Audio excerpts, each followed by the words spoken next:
semuanya, kami dari kelompok 5. Dalam video ini kami akan memaparkan tentang laporan audit manajemen keuangan PT Sejahtera Abadi. Sebelum itu, perkenalkan nama saya Dia Putri Menalti.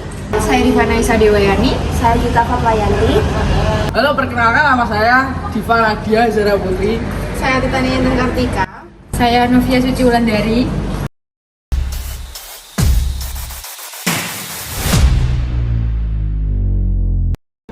Dalam video ini, kami akan menyampaikan laporan secara terstruktur, dimulai dari latar belakang audit, kesimpulan, dan temuan utama, rekomendasi perbaikan, hingga ruang lingkup audit yang terlaksanakan.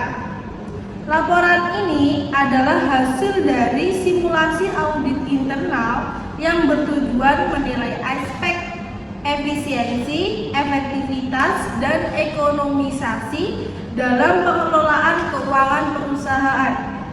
Baik, mari kita mulai dari latar belakang audit yang akan dijelaskan oleh rekan saya. Audit ini dilaksanakan sebagai bagian dari sistem pengawasan internal PT Sejahtera Abadi. Tujuannya adalah untuk memastikan bahwa sistem keuangan berjalan dengan tertib, transparan, dan akuntabel sesuai dengan prinsip Good Corporate Governance. PT Sejahtera Abadi sendiri merupakan perusahaan manufaktur berskala nasional yang mengelola operasional dalam volume besar. Maka dari itu, fungsi keuangan menjadi sangat vital. Audit ini dilakukan pada tanggal 10 hingga 14 Juni 2025 oleh tim auditor internal yang ditunjuk manajemen. Metode audit sendiri yang kami lakukan guna mencakup telaah dokumen-dokumen keuangan, wawancara dengan manajer keuangan dan kepala akuntansi, observasi langsung terhadap sistem pencatatan dan pengelolaan kas. Dan fokus dari audit ini ada pada 3 aspek utama, yaitu yang pertama, efektivitas pengendalian internal, yang kedua, efisiensi pelaksanaan anggaran, dan yang ketiga, ekonomisasi biaya operasional keuangan. Selama audit, kami mendalami proses pelaporan keuangan, bagaimana kas dikelola, serta seberapa baik pelaksanaan anggaran dijalankan. Audit ini bukan hanya mencari kesalahan, tetapi juga untuk membantu manajemen memperbaiki sistem agar lebih andal dan adaptif terhadap tantangan bisnis yang terus berkembang. Setelah melakukan audit secara menyeluruh, kami menyimpulkan bahwa struktur keuangan PT Sejahtera Abadi cukup tertata, tetapi implementasinya belum optimal. Temuan audit utama kami meliputi hal-hal berikut. Yang pertama, perusahaan belum memiliki SOP formal dalam pengelolaan kas. Ini sangat ringkas karena tanpa SOP, proses keuangan berjalan tanpa standar yang seragam. Yang kedua, proses rekonsiliasi kas dan bank tidak dilakukan secara rutin. Dalam 3 bulan terakhir, tidak ada bukti rekonsiliasi. Ini berbahaya karena bisa terjadi perbedaan saldo yang tak terdeteksi. Yang ketiga, laporan anggaran tidak dilengkapi realisasi dan analisis harian, sehingga sulit bagi manajemen mengevaluasi apakah keuangan berjalan sesuai rencana. Selain itu, kami juga menemukan yang pertama, pelaporan keuangan internal tidak dilakukan secara konsisten tiap bulan. Ini menyebabkan keterlambatan informasi keuangan yang penting untuk pengambilan keputusan cepat. Ya. Yang kedua, dokumentasi keuangan belum sistematis. Beberapa bukti transaksi hilang atau tidak tersimpan rapi yang menyulitkan menjalankan proses audit. Semua temuan ini menunjukkan bahwa meskipun sistem sudah ada, disiplin dalam implementasi dan pengawasan, kreditabilitas laporan keuangan dan potensi resiko keuangan di masa yang akan datang. Jadi kita akan bahas sedikit ya tentang temuan tadi. Dari sisi manajerial, temuan mana yang menurut kalian tuh paling mendesak untuk segera ditangani? Saya rasa ketidakadilan SOP pengelolaan kas karena itu fondasi. Tanpa SOP, setiap pegawai bisa menjalankan prosedur berbeda. Ini sangat berisiko menurut aku. Betul, tapi menurut saya juga ketidakteraturan dalam rekonsiliasi kas dan bank itu serius. Kalau tidak rutin, bisa jadi saldo kas di laporan beda jauh dengan saldo bank. Ini celah besar untuk fraud. Oke, saya tambahkan sedikit ya. Jadi laporan anggaran yang tidak dilengkapi realisasi dan analisis varians juga berbahaya. Bagaimana manajemen bisa mengevaluasi kalau datanya tidak lengkap? Jadi untuk poin-poin penting ya, bukan hanya satu masalah, tapi rantai kelemahan yang saling terkait.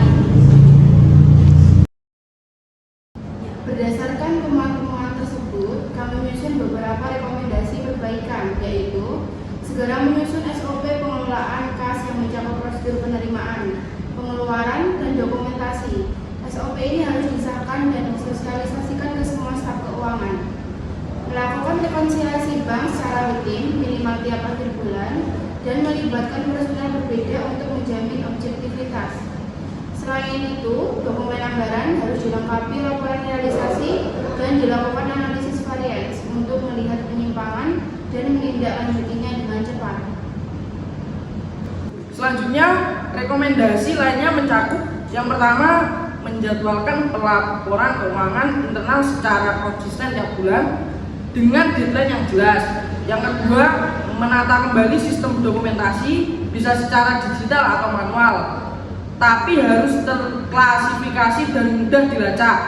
Yang ketiga, mengadakan pelatihan rutin bagi staf keuangan agar mereka paham pentingnya pengendalian internal, SOP, dan akuntansi manajerial. Yang keempat, evaluasi berkala sistem keuangan minimal setiap 6 bulan agar sistem tetap relevan dengan kondisi operasional perusahaan.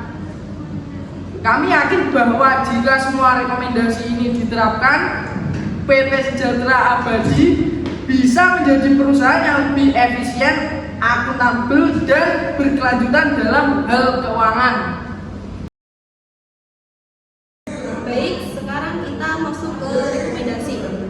Pertanyaannya, bagaimana cara perusahaan agar bisa konsisten menjalankan rekomendasi ini dan bukan hanya di awal saja? Saran saya, manajemen perlu membentuk tim pemantau implementasi rekomendasi. Jadi ada monitoring dan evaluasi berkala. Saya juga setuju.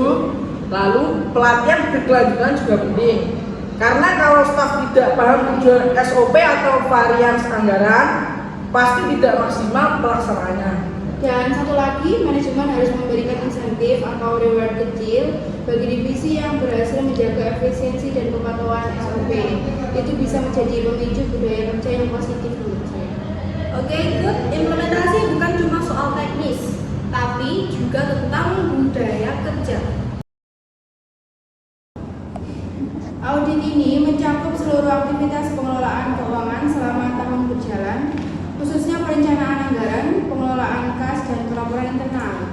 Dokumen yang kami periksa termasuk laporan anggaran dan realisasi, buku kas harian dan bulanan, bukti transaksi, transfer bank, dan jurnal akuntansi. SOP keuangan atau jika ada, kami juga melakukan wawancara dengan manajer keuangan dan kepala akuntansi, serta observasi langsung praktik pencatatan kas dan pelaporan keuangan. Audit ini menggunakan risk-based approach, fokus pada area strategis yang beresiko tinggi terhadap kerugian finansial atau inefisiensi. Dengan ruang lingkup ini, kami berharap laporan kami bisa menjadi dasar kuat bagi perbaikan sistem keuangan perusahaan secara menyeluruh.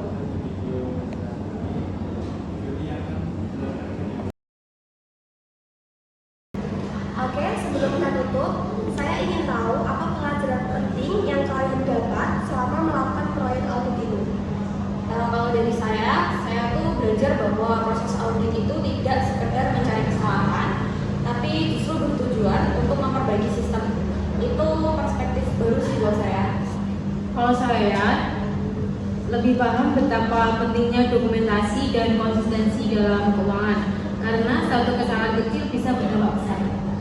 Iya sih, saya pribadi juga merasa lebih percaya diri menggunakan pendekatan risk-based audit karena kita jadi lebih fokus pada area yang benar-benar berdampak. Terima kasih ya untuk refleksinya. Saya rasa kita semua mendapatkan pengalaman belajar yang sangat berharga hari ini. Demikian pemaparan laporan hasil audit manajemen keuangan yang telah kami lakukan. Semoga dari laporan ini dapat memberikan manfaat bagi perusahaan, khususnya dalam memperbaiki pengelolaan keuangan agar lebih efisien, transparan, dan siap menghadapi tantangan ekonomi ke masa depan. Terima kasih atas perhatian Bapak dan Ibu. Wassalamualaikum warahmatullahi wabarakatuh. Salam audit, salam perbaikan berkelanjutan.